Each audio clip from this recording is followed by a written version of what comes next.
Today I need to have a very serious and direct conversation with you. I spend my days in my office listening to stories of suffering, stories of pain, frustration, and immense confusion surrounding hemorrhoids. And over decades of practice, observing thousands of cases, I began to see a pattern, a common thread that connects many of the most stubborn, most recurrent cases, those that never seem to heal completely. It's a pattern that, honestly, shocks me as a specialist, not because of its complexity, but exactly the opposite, because of its simplicity and because it is so deeply rooted in our most common habits. What if I told you that all your efforts to improve, your healthier diet, increased water intake, supplements you may be taking, are being systematically sabotaged every morning, first thing in the morning? What if your most sacred ritual, the one you perform to wake up and face the world, is actually the main trigger that is worsening your condition and ensuring that it always returns? Please stay with me, because this conversation may be the most important one you ever have about your anorectal health. Today we're going to put your morning routine under a forensic microscope. I'm going to reveal in detail how a sequence of actions, a cascade of 3 seemingly harmless steps that you probably perform on autopilot, is creating the perfect conditions not only for your hemorrhoids to remain, but to worsen and return with greater force with each flare-up. It's not about exotic foods or complicated mistakes. It's about something you do every day, as soon as you open your eyes. Understanding this will be like finally turning on the light in a dark room where you've been stumbling and hurting yourself for too long. I understand perfectly the cycle you are in. It is an emotional roller coaster that drains your mental energy. You have an episode, you suffer. You dedicate yourself to treatment with exemplary discipline. You apply creams, take sitz baths, revolutionize your diet. Slowly, with effort, things improve. The pain subsides, the bleeding stops. You start to feel normal again, to forget that constant discomfort. Hope, that wonderful feeling, blossoms, and you think, I did it. This time I've learned my lesson. This time it will be different. And then, over time, you let your guard down. Life happens, stress builds up, and old patterns return subtly and silently, and then one day, without warning, there it is again. The same twinge, the same feeling of heaviness, the same anxiety, and this time the crisis seems longer, more painful, more resistant to treatment. I want you to understand this clearly. This recurrence is not bad luck. It is not a sign that your body is broken or that you are doomed to this suffering. In the overwhelming majority of cases I treat, it is the predictable and direct result of a fundamental habit that undermines all your other efforts. Imagine a farmer who invests in the best seeds, the richest fertilizer, and a state-of-the-art irrigation system. He works hard, day and night, but every morning, without knowing it, the water he uses to water his crops has a little salt in it. A small amount, almost imperceptible. The harvest will never be abundant. The plants will grow weak and sick. He will blame the seeds, the fertilizer, the weather, but never the water, which seems so pure. Today, we are going to identify and purify the water in your morning routine. We are going to remove the salt that has been preventing your healing. The central problem I see is what I call the perfect morning storm. It's a chain reaction of 3 factors that occur in the first hour of most people's day. The first factor sets the stage for disaster. The second acts as a chaotic accelerator. And the third ensures that the impact on your body is as damaging as possible. Together, they create the ideal environment for inflammation, pain, strain, and the continued weakening of your hemorrhoidal veins. And it all starts long before you even think about going to the bathroom while you're still asleep. The first factor, the foundation upon which the entire pyramid of problems is built, is physiological dehydration during the night. It's a simple concept, but one with profound consequences. Think about it. You spend, if you're lucky, 7, 8, maybe 9 hours sleeping. During all that time, you don't consume any liquids. However, your body continues to be a fully functioning biological machine, burning calories, repairing tissue, dreaming. And to do all this, it uses water. You lose a significant amount of water simply through breathing, the water vapor you exhale each time you breathe out, and through perspiration, even if you don't feel the sweat. Over the course of a night, this loss can be close to a liter of water. Your body, which is an incredibly intelligent survival machine, needs to compensate for this loss to keep your vital functions in balance: blood pressure, brain function, body temperature. And where does it get this water? One of its favorite emergency reservoirs is your large intestine, your colon. At the end of the night, your colon is storing the processed waste from the previous day, which should be soft and hydrated, ready to be expelled. It acts like a sponge. During the night, to maintain balance, your body slowly squeezes this sponge, reabsorbing water from its fecal content back into the bloodstream. It's a brilliant survival mechanism, but it has a direct consequence for your morning. When you wake up after 8 hours of progressive dehydration, the stool that was soft and easy to handle the day before has become drier, more compact, and harder. The package that was at the door, ready for delivery, has become heavier and irregularly shaped. This is the natural state in which most of us wake up. It is not a problem in itself, but it is a vulnerability, and what we do next can turn this vulnerability into a daily crisis. If this first piece of the puzzle, the idea that you already wake up at a disadvantage due to dehydration, makes sense to you and offers you a new perspective, then I ask you to support us with a simple gesture: subscribe to the channel and turn on notifications. Our goal is to give you this kind of deep, practical knowledge, and by subscribing, you ensure that you don't miss any of these vital pieces of your healing journey. Now, with the stool already harder and drier, the second factor in our storm enters the scene: the big accelerator, the immediate intake of a stimulant, typically strong coffee, on an empty stomach. Please, I want to be very clear. I am not an anti-coffee doctor.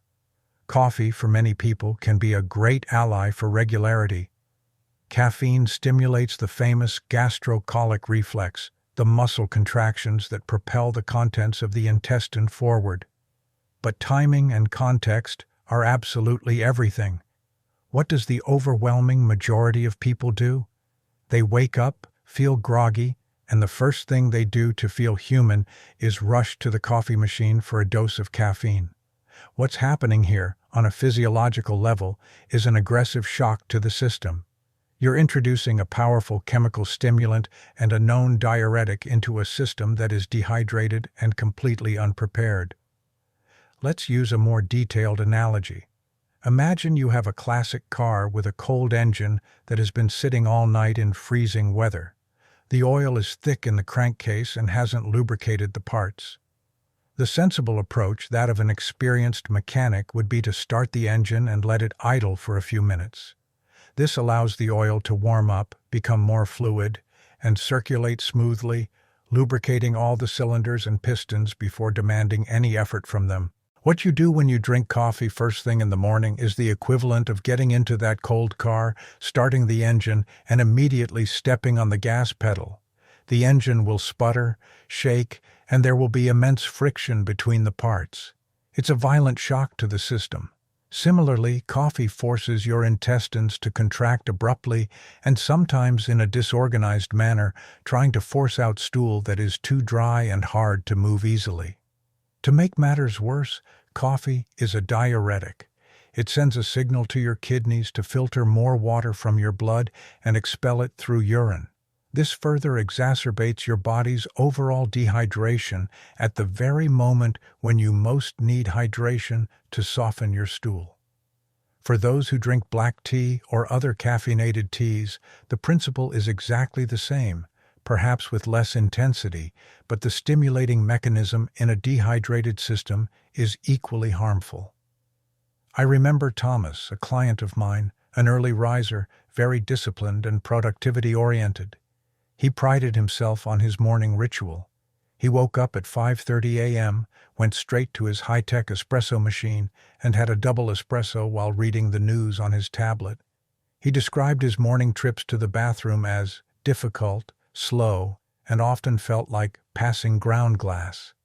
He had simply resigned himself to the idea that this was how his body worked, a manufacturing defect he had to live with.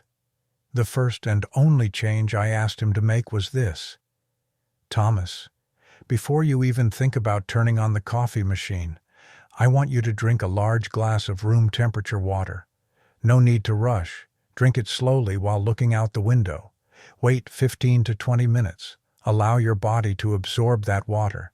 Then, and only then, enjoy your coffee." He was skeptical, worried that it would delay his routine and decrease his productivity.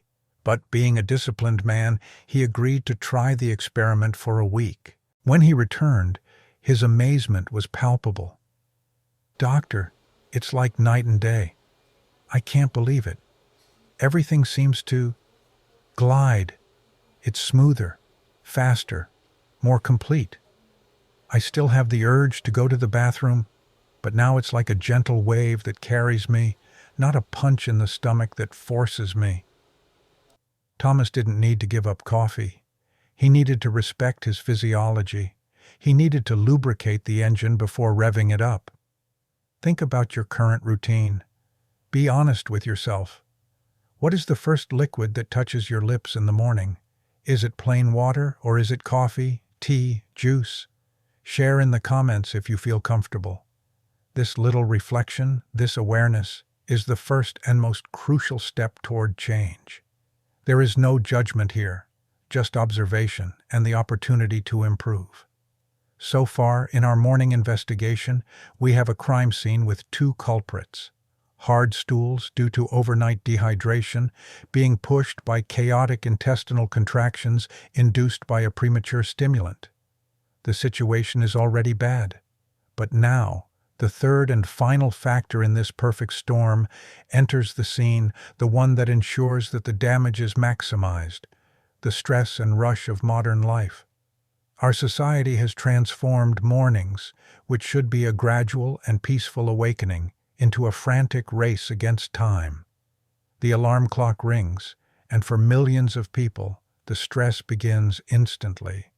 You're not fully awake yet, and your mind is already racing, thinking about traffic, the important 9 a.m. meeting, the kids who need to get ready for school, the endless to-do list, and of course your cell phone, which beeps with notifications, anxious news headlines, and work emails before you even get out of bed.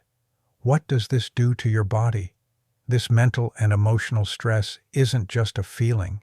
It triggers a very real and primitive physiological response: the release of stress hormones such as cortisol and adrenaline, the famous fight-or-flight system. These hormones are designed to prepare your body for an imminent threat, and one of the things they do is increase overall muscle tension. Your shoulders tense up near your ears, your jaw clenches, and crucially for our conversation, the muscles in your pelvic floor, including the anal sphincter, also contract. Your body goes into alert mode, into defense mode, not relaxation and release mode. You can't have a calm, relaxed conversation with someone who is yelling at you.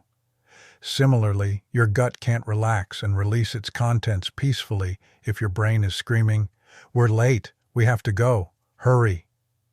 Now, put the three pieces of the puzzle together. You sit on the toilet in a hurry. Your stool is hard and dry, factor 1. Your bowel is contracting erratically and strongly because of the coffee, factor 2. And your pelvic muscles are tense and contracted due to stress, factor 3. It's the perfect, foolproof recipe for straining. You have to push really hard to push hard stool through a tense canal. And it's that force, that brutal downward pressure that causes the veins to engorge, that creates micro tears in the sensitive skin, that leads to bleeding and pain. That's why your morning, instead of being a calm and promising start to the day, has become a battlefield. No wonder you feel defeated. Your own morning ritual is, unbeknownst to you, actively conspiring against you. The solution, therefore, is not a single magic tip. It is the creation of a new morning routine, a sacred, protected, and untouchable routine.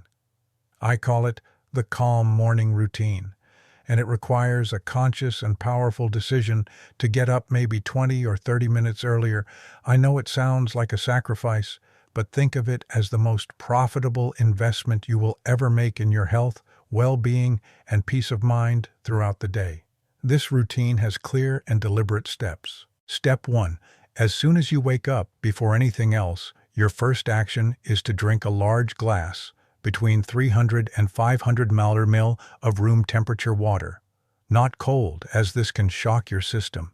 Imagine this water as a gentle river flowing through your dormant digestive system, hydrating, lubricating, and gently waking up your colon. Step 2. For the next 15 to 20 minutes, it is crucial to resist the temptation to pick up your cell phone or turn on the news. This is your sacred transition time. Do some very gentle stretching, such as slowly stretching or doing cat-camel movements to mobilize your spine. Sit in a comfortable chair and read 2 or 3 pages of a physical book that does not emit blue light or bombard you with information. Listen to calm music. Meditate for 5 minutes, focusing only on your breathing. The goal is to keep your nervous system in a parasympathetic state, the rest and digest state, rather than immediately catapulting it into fight or flight mode. Step 3. After this period of hydration and calm, if you are a coffee or tea lover, now is the time to enjoy it. But don't drink it hastily. Standing up, sit down and savor it. You have already prepared your body. The caffeine will now act as a gentle, organized stimulus in a hydrated and relaxed system, not as a shock to a dry and tense system. Step 4. Wait patiently for your body's natural call. With hydration, calm, and orderly stimulation, the gastrocolic reflex will likely work in an exemplary manner. When you feel the urge, go to the bathroom without rushing. Use a footstool to optimize your posture. And again, don't take your cell phone with you. Follow the 5-minute golden rule. If it doesn't happen easily, get up and try again later. Don't turn the bathroom into a battlefield. I remember Clara, a successful lawyer who described her mornings as a controlled hurricane. She would wake up to the sound of email notifications, and the first thing she would do was check her schedule, already feeling the tightness of anxiety in her chest. She drank her coffee standing up while getting dressed. Her trip to the bathroom was a hurried, forced attempt 5 minutes before rushing out the door. Her hemorrhoid flare-ups were constant, severe, and affecting her confidence at work. Her transformation began with a simple rule we established. Her cell phone would be in airplane mode, charging in another room until she was ready to leave the house. The first 30 minutes of her day became sacred, for her water, her stretches, and her coffee, taken sitting down and in silence. 6 months later, she told me something I've never forgotten. "Doctor, I didn't radically change my diet. The only thing I changed was the chaos of my morning. And 90% of my problems, including my morning anxiety and irritable bowel syndrome, disappeared.